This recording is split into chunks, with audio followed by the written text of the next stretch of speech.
Hello, मैं दीपक कश्यप।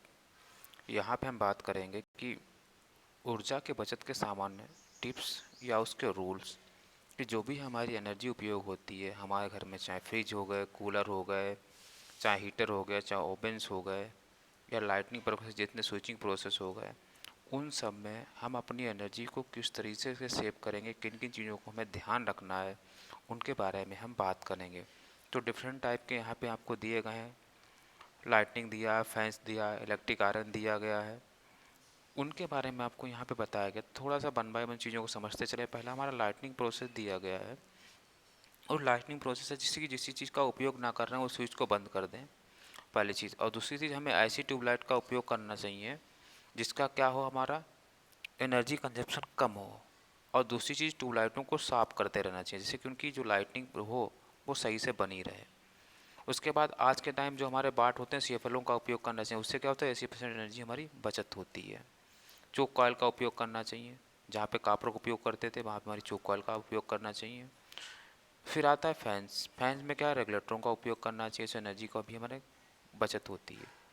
और हमारे अधिक ऊंचाई पर सीलिंग फैन की बजाय हमें एडजस्टिंग फैन का उपयोग करना चाहिए। नियमित रूप से ब्लेडों को साफ करते रहना चाहिए और उनमें ऑयलिंग करती रहनी चाहिए, इससे भी हमारी एनर्जी की बचत होगी।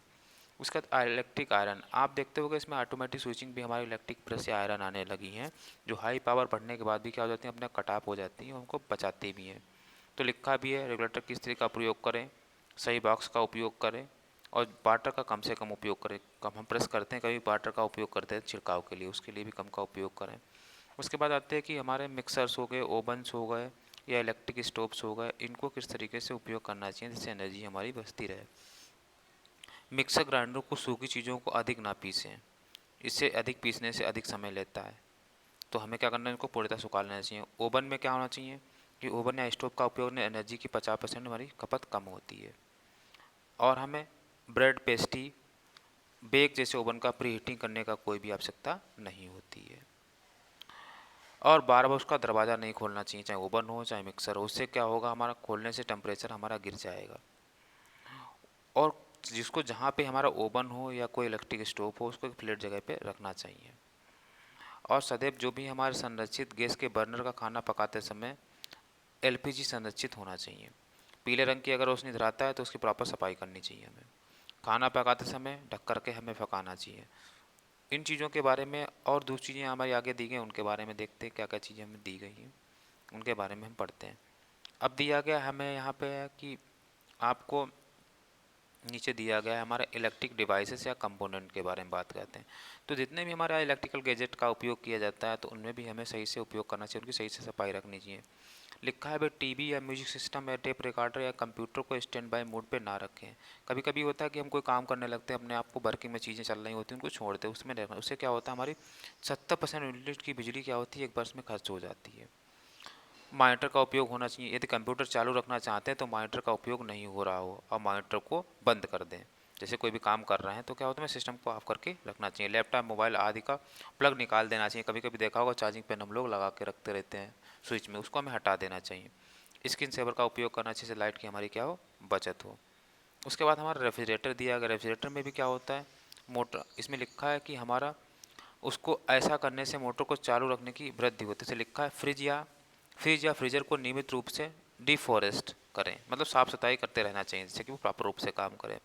और दूसरी चीज़, रेफ्रिजरेटर को हमें दीवार से थोड़ा दूर रखना चाहिए जिससे कि क्या हो, उससे जो एयर पास हो प्रॉपर वजह से निकल जाए और सही से एयर आती रहे, जिससे किसी कारण से कोई भी फॉल्ट ना क्रिएट हो।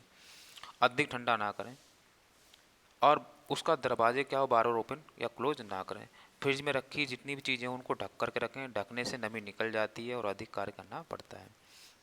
फ्रिज को अधिक समय तक खुला ना छोड़ें। फ्रिज के पीछे के लिए कूलिंग कॉइल पर जमी हुई धूल की क्षमता घट जाती है जिससे मीटर में बहुत अधिक प्रभाव पड़ता है। इसको प्रॉपर हमें साफ करते रहना चाहिए। नेक्स्ट हमारा देखते हैं क्या दिया गया, उसमें हम बात करते हैं क्या है हमारा टॉपिक। नेक्स्ट में दिया है हमारी वॉशिंग मशीन के बारे में। आपकी घरेलू चीज़ों के बारे में यहाँ पे ज़्यादा बताया गया क्योंकि घरेलू में उपयोग ही होती हैं हमारी चीज़ें मोस्टली ये। वॉशिंग मशीन है, जल को हमें उपयोग मात्रा में उपयोग करना चाहिए, और जो ज़्यादा गंदे कपड़े उनको गर्म पानी में उपयोग करना चाहिए। इलेक्ट्रिक ड्रायर के बजाय सूर्य में कपड़ों को सुखाना चाहिए हमें। अनुकूलित मात्रा में जल का उपयोग करना चाहिए।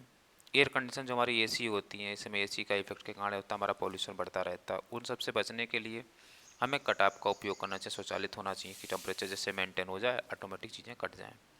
लो स्थिति में देखना चाहिए, दरवाजे को ठीक से बंद करके रखना चाहिए। एसी व खिड़की के मध्य आगमन पर्याप्त स्थान रखें। वायु का आगमन ऐसा नहीं, हमने लगा दी एसी, तो एसी लगाने से क्या होगा कि बाहर के एनवायरनमेंट का एयर हमारी प्रॉपर अंदर भी आनी चाहिए।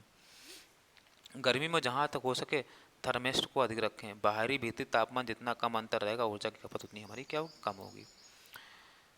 एसी के निकट पौधे रोपें, लेकिन ध्यान रखें वायु का प्रभाव ना रुके, इससे 10% विद्युत खर्चा होती है। ये देखिए हमें दिखे, अब नीचे दिखाया गया, टेबल बनाई गई है कि कौन कौन चीज़ें होती हैं, क्या क्या होती हैं। उन टेबल के बारे में प्रॉपर तरीके से बताया गया कि कितनी कितनी एनर्जी हमारी कहाँ कहाँ खर्च होती है, उसके बारे में बताया गया। देखिए लैंप के बारे में इतनी दी है, प्रति घंटे के हिसाब से ये होती है, हमारी यूनिट होती है। पंखे में देखा 60 दी गई है, प्रति घंटे चालन से हमारी 15 होती है, 1.5 हमारी प्रति मान यूनिट होती है। ऐसे हमारा क्या होता है, विद्युत आरण के लिए ये 1500 दी है, प्रति घंटा 1 वाट होती है, 1 घंटा चलाने से हमारी क्या 90 वाट की होती है। उसका वॉशिंग मशीन का भी दिया 300। इस तरीके से सबकी रेटिंग डिसाइड की है, पर घंटे के हिसाब से हम अगर एक दिन में चलाते हैं तो कितनी यूनिट हमारी पर माह में पूरी खर्च होंगी। अब होता है एक वाटर हीटर होता है, लोग वाटर हीटर का उपयोग करते हैं। वाटर हीटर में क्या होता है, पहले सफाई रखनी चाहिए, इससे गंदगी या जंग ना लगे। जंग लग जाएगी तो ज़्यादा प्रोसेस होगा, उस तरीके से क्या होगा, हमारी ज़्यादा पोल्यूशन फैलेगा। टैंक को इंसुलेट करें ताकि टैंक में पानी गर्म रहे।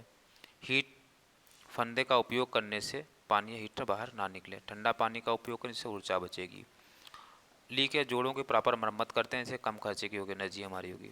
टाइमर लगा के रखें, टाइम पे चलाने के बाद उसको बंद कर दें। पुराने उपकरणों को बार बार हमें चेंज कर देना चाहिए, जैसे पुरानी कोई दिक्कत होगी तो सबसे क्या हो जाएगा, वो चेंज हो जाएगा हमारा, उस तरीके से उनको चेंज करते रहना चाहिए। अब खाने के लिए कुकिंग प्रोसेस में हमारा क्या क्या चीज़ें होती हैं उनकी हम बात करते हैं। कुकिंग में क्या होना चाहिए, हमें पैन का उपयोग करना चाहिए। आप देखते हो पैनल टाइप का हमारी चीज़ें आने लगी हैं, उनमें हम उपयोग करते हैं कि पैनल में हमारी कुकिंग में कौन कौन चीज़ें होनी चाहिए।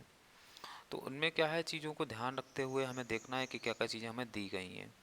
देखिए इसमें लिखा भी है, कुकिंग टाइम को कम करते हैं, बड़े साइज़ के बर्तन पैनल का उपयोग करना चाहिए, सही टिप्सों का उपयोग करना चाहिए, और बर्तन को ढक के उपयोग करना चाहिए, और साधारण खाना ही बनाना चाहिए, चीज़ों को ध्यान रखते हुए। इसे कुकिंग में भी होती है।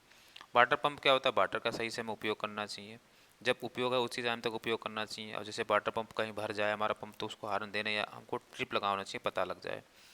सही साइज़ का कंट्रोल बल्ब होना चाहिए, गति की चालन सही होनी चाहिए, पंप का रखाव सही होना चाहिए। अधिक दक्षता वाले पंप का उपयोग करना चाहिए ताकि कम ऊर्जा लगे, आवश्यकता होने पर उनको उपयोग ना करें। अब लास्ट में आती है ट्रांसपोर्टेशन, लिखा है यातायात के क्षेत्र में बहुत बड़ी ईंधन का उपयोग होता है। इसको मेंटेनेंस, इसको ले जाने के लिए, ड्राइविंग करने में बहुत अधिक मात्रा में ईंधन की खर्चा की जाती है। अच्छी रोडें होनी चाहिए और अच्छी ऊर्जा की खपत करनी चाहिए। तो एनर्जी कंजर्वेशन ड्राइविंग एरिया, वाहन चलाने के क्षेत्र में भी एनर्जी का उपयोग करना चाहिए, से कहीं ले जाते हैं। ईंधन की खपत अनुकूल रखने के लिए 50 से 60 किमी प्रति घंटे के बीच बनाए रखनी चाहिए, जिससे क्या होगा, एनर्जी की हमारी हमेशा बचत होगी। और सही से गियरों को बदलना चाहिए। ईंधन की खपत और बैटरी के उपयोग के लिए अचानक चालू या बंद नहीं करना चाहिए, सिस्टमेटिक वे से प्रॉपर तरीके से बंद करना चाहिए। ब्रेकिंग और गाड़ी को दोबारा गति करने के लिए प्रथम गियर का उपयोग नहीं करना चाहिए। इसमें क्या होगा, द्वितीय या तृतीय गियर का उपयोग करना चाहिए। जहाँ तक संभव हो गया ग्रेजुअली धीरे धीरे गियरों को परिवर्तित करते हुए जाना, जिससे कि एनर्जी क्या होगी, हमारी गाड़ी की सब बचत होगी। चौक का इस्तेमाल आवश्यक होना चाहिए, क्योंकि इंजन को चालू तुरंत चौक को बंद कर देना चाहिए। जब गाड़ी चालू करने में कोई दिक्कत आ रही हो तो क्लच को दबाकर इंजन को चालू करना चाहिए, और बाहर नहीं पड़ना चाहिए हमारे। उससे क्या होगा, इंजन पे हमें कोई चीज़ों को बाहर नहीं पड़ना चाहिए। इस तरीके से चीज़ों की हम एनर्जी को, काफ़ी चीज़ों की मात्रा में इनको हम बचा सकते हैं, क्या क्या चीज़ एनर्जी होती है। इनमें जो हमारे क्वेश्चन प्रॉपरली जो पूछे जाते हैं, वो क्या होता है, इलेक्ट्रिकल डिवाइसेस कंप्यूटरों की उपज की ऊर्जा हम कैसे करते हैं। इनके क्वेश्चन में हमारा ये हर बार एक क्वेश्चन आता है, इस चीज़ को बड़ा ध्यान रखना है, उनको पढ़ के भी चलना है हमें। इलेक्ट्रॉनिक आयरन की ये बचत क्या होती है, अब पंप के कैसे हम बचत करेंगे। तो इस टाइप के हमारे क्वेश्चन आते हैं, उनको प्रॉपर तरीके से हमें रीड आउट करना चाहिए। क्या क्या चीज़ें दी गई हैं, ये क्वेश्चन दिए गए, इनमें से हम आपके दो बहुत इंपॉर्टेंट क्वेश्चन है, मिक्सर या बेबर, इनका उपयोग हम कैसे करते हैं, और इलेक्ट्रॉनिक डिवाइसों में एनर्जी का उपयोग कैसे होता है। कभी कभी ट्रांसपोर्ट में पूछ लेता है किस तरीके से एनर्जी की हम बचत करते हैं। उन सब चीज़ों के बारे में हमें जानना है। Thank you.